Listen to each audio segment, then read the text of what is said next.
Hi everybody, I'm Kurt Loosenort with Smallegan Real Estate, and we are here at the butterfly exhibit. The butterflies are blooming at Frederik Meijer Gardens with Steve LaWarre, the Senior Vice President of Horticulture. You got it. Here at the Gardens, or as some people lovingly refer to him, Dr. Butterfly.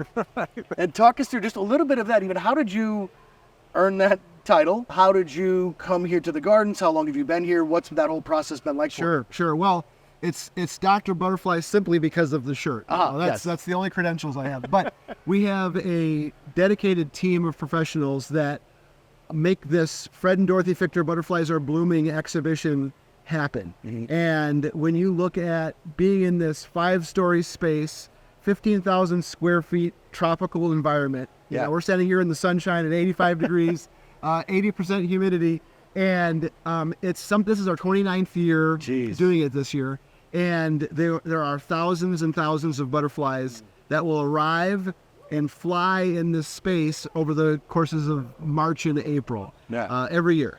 And the first year that we did this, it started out as a 2-week exhibition, and it was so popular, it was in such demand that's grown into this 2-month experience. Okay. And we'll have 200,000 people that will come through this space in that 2-month period. And it's just, people love it. I mean, we might as well be in the tropics. And this space that we're standing in, being 5 stories tall, we might as well be outside. Right. There's no center supports. It feels like we're outdoors and right here in West Michigan. I love that. And I know that it's really nice outside now, but in addition to the incredible opportunity to be in here with the butterflies and learn and experience it all, this time of year, you might be able to come on a cold, gross day and just luxuriate in here and enjoy the weather as well. Yeah. When this exhibition starts, it's snowing. And when it ends, we're well into what feels like spring here in Michigan. And, being just a part of 158 acres of indoors and outdoor garden spaces, it's just one of those many things that people come here to enjoy. But it's really the center point of these 2 months because of just the wonderful activity of these tropical butterflies that you have to travel across the world to see in any other circumstance. Right. And I think that's awesome. I mean, obviously, this is a draw for guests and attendance and everything else, but how do you see this as purpose-fulfilling with the education, with the experience, and even for the butterflies themselves? I mean, this is a time that they need a safe and healthy place to develop, right? So I think when I look at the impact for our guests and our community, I think that at the center of the bullseye for me is just a curiosity. Is just that hopefully people come and they leave here with more questions perhaps than they came with. How do I learn more about this? Where do these things come from? What can I do in my own space to enhance what I've seen here today? All of those types of things. And so how deep you go with education, how deep you go with learning, we have all sorts of different opportunities to layer upon that. But primarily, I love the fact that people come here and they're curious and they have those aha moments. Like, I didn't know that, or I didn't realize that. And, these butterflies are all, we see them just in one stage of their life cycle. They come to us as pupa or chrysalis, and they emerge as an adult. And on average, a butterfly lives about 2 weeks. Okay. They don't reproduce in this space because they're non-native insects, and we're regulated by the USDA and all that kind of stuff. But it's an opportunity to, I think, have a beginning of an understanding, that beginning of curiosity that leads to a lot of other things. So the number one is the immersive experience to just enjoy while you're here today. Absolutely. But hopefully that sparks more and more questions and more experience and more education. I got a little bit of it, but just walk me through this process then, because you get a shipment, right? You get a delivery. Yeah, about 1,000 a week. And what is in the box? Like, what arrives on your doorstep, so to speak? Yeah, so I think what we should probably do is take a step to a little different part of the conservatory here, and let's take a look at that. Let's do that. Starting in mid-February and throughout the months of March and April, we get about 1,000 butterflies a week that come in. and they come in the form of a chrysalis or a pupa. Okay. And you can see those all hanging on these bars here.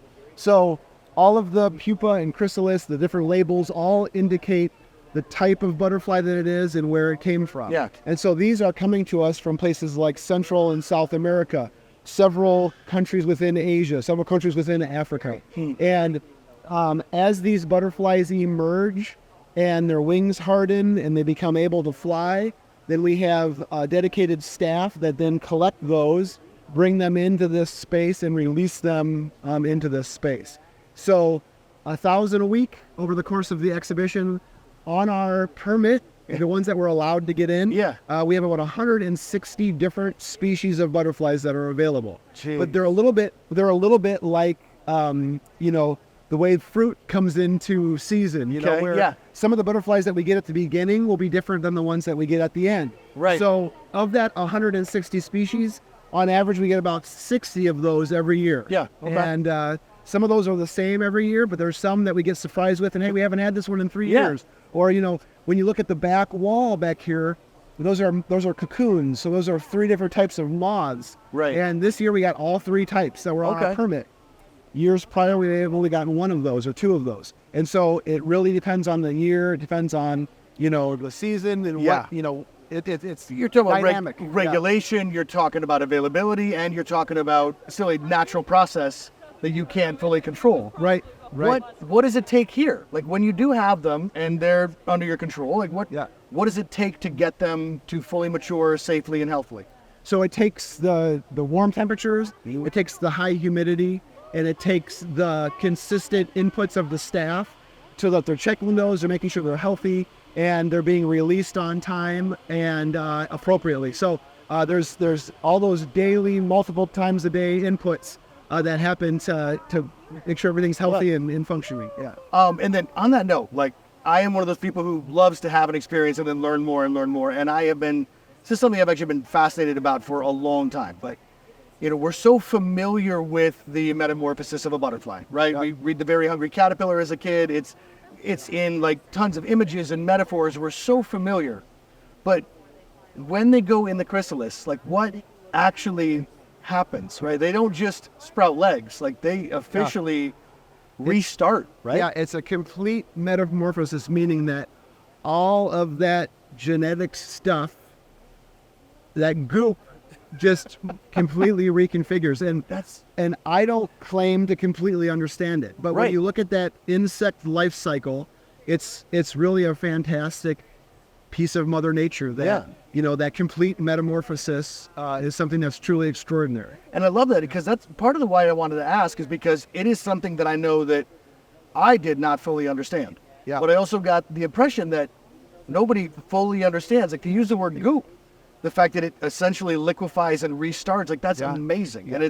And of course, so much more in there than we think. Absolutely. And of course there's experts that understand it, much better than you or I. But the fascinating piece is that, what we do understand about that is expanding all the time. We're learning new things about that. We're learning about new relationships, new ways that, butterflies and plants relate, new ways that, all of these different natural things come together to, create this world around us. And on the note of just like the raising, the breeding, the everything else, with their role in nature, that hive collapse for bees has kind of cycled through the news over the last several years. Sure. Is there a similar risk for other vital pollinators like butterflies or specific species? Like, is that something that conservation needs to be applied to?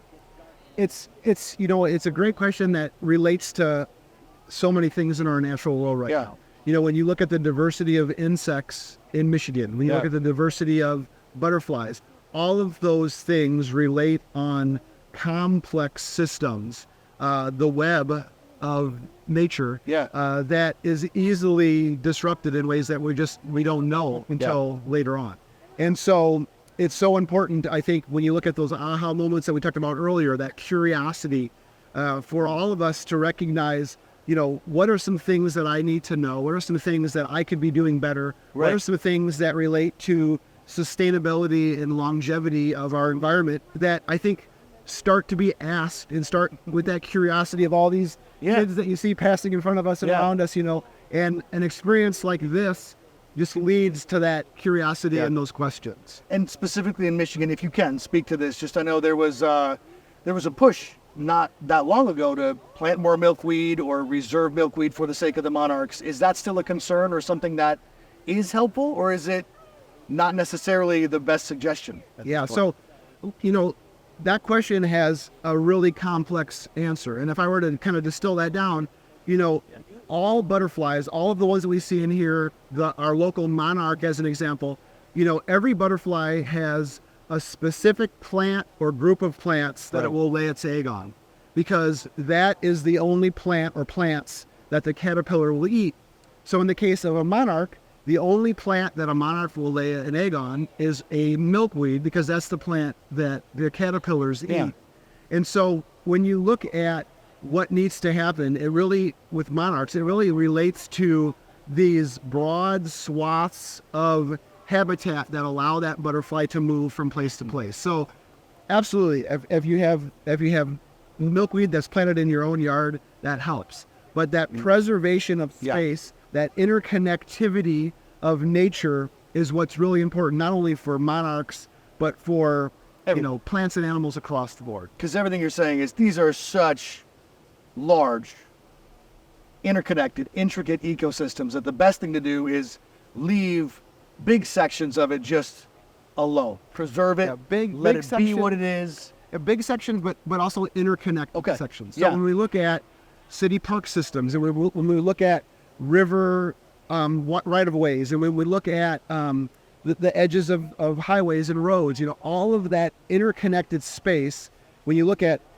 what is being done now and what could be potentially done with regard to habitat and that kind of thing, there's a lot of things that we probably all could be doing better or differently. And so those are all parts of the conversation that are really important. And hopefully the interest here and the enjoyment here will spark not just the curiosity, but the intentional efforts to preserve and maintain and all of that. Those bigger questions and those bigger picture ideas. All right, simpler, more fun questions then. Do you have a few favorite butterfly facts? Like, you hear all the time, you learn so much. What jumps out at you and just really catches your attention? Yeah, so there's a couple things that come to mind with that. One is that butterflies typically will taste their food through their feet. Yeah. So when these blue morphos that keep flying past us, they love rotten fruit. And when we put out these trays of fruit that you'll see as you walk around, it's interesting to me that when the fruit is fresh and it looks like, it looks great to us. You and I would like for breakfast, we don't have very many butterflies on that because it's not rotten enough yet. But when it starts to get rotten, it starts to smell a little bit fermented, that's when the butterflies really enjoy it. So they taste that through their feet. And then whether it's rotten fruit or whether it's nectar from a flower, all of that is being eaten through a straw, through a proboscis it's called. It's a straw-like mouth part. So that fruit has to be rotten enough that it can be sipped through a straw. And so I think that's really interesting. And then you and I talked about a little bit earlier, every one of these butterflies have a specific host plant that's part of their life cycle. So in my world of horticulture, I love looking at that inner relationship between butterflies and plants. And some of those stories of what, those relationships are so cool. And I'm just getting that then, fully, that each butterfly has one plant. Or one family, or one small group. But pretty small group. But oftentimes it's one type of plant. It's pretty limited. Yeah. Just back a second then, I know that, all right, the fruit has to be rotten enough to be soft enough so that you take it in. Yeah. Is there any additional draw to the fact that it's starting to ferment? Are these butterflies partying in here? Or is it just? I think it has to do with. I think it has to do with the fact that it's soft enough. It's just all right, just soft enough. Because once it gets too far along, then they don't go to it anymore. It's time to change. There's a window. Yeah, there's a window. That's right. All right. That's right. I would though. So one of the things that I learned about butterflies a while ago that I love. I know the blue morpho is one of the fan favorites in here. Absolutely. It's a big butterfly. It seems to be quite active, and they all fly differently too. But the way that it really floats and like a falling leaf or something. Yeah. So they're amazing. Yeah. The blue iridescence is one of the most beautiful that I think I've seen in here. Yeah. And I learned that there's no pigment in the wings. Yeah. That it's built of nanostructure. It's refracted light. Yeah, it's refracted light. And that's wild. You It know, is so wild. when you take a prism, or you have a crystalline in your window, Yeah. and you get blue and yellow and orange, the way that those scales are set up, what's being bounced back to your eye is that blue, you know, And it's not a pigment at all. they're actually not pigmented blue. But you know, the blue morphos there's so many stories with those, because when their wings are closed, you know, they're completely camouflaged. Yeah. And it's only when they open that you see that blue. And so I think the hypothesis is that it's a startle mechanism, you know, so if they're at rest and something startles them, you know, then that blue, you know, might help them escape. It's also, I think, a draw for mating, you know, to find other butterflies. Yeah. And so that's a combination of different things, but it truly is a fan favorite. And the way that things fly, the way that blue morpho, I think of it as a handkerchief almost in the wind, you know, the way it flutters around. But then also some of the heliconias, or the long wings, and I'm looking up because we're seeing them above our heads, and those are more like dog fighters, you know, they are more like jet planes, you know. And just those differences in flight patterns is really cool. And I love seeing that you love this. Like, I know, like, you've been here for 26 years. Right. And it still clearly just personally excites you. So we hope that spreads. Like, please, if you have not been here before, I know it is incredibly popular. It is my mom's personal favorite. She loves being in here for this every single year. Yeah. So come, bring your families, check everything out. Enjoy it, appreciate it, and learn. I mean, just take this to the next level with your education, your experience, and what you're giving back for the environment as well. Yeah. But Steve, thank you so much for your time. Yeah, I my really pleasure. appreciate it, and being here. Yeah, I'm sure you'll stay busy. Absolutely. And keep enjoying it, man. Yeah. Keep loving what you do. Thank you. Yeah, Appreciate it. You got it.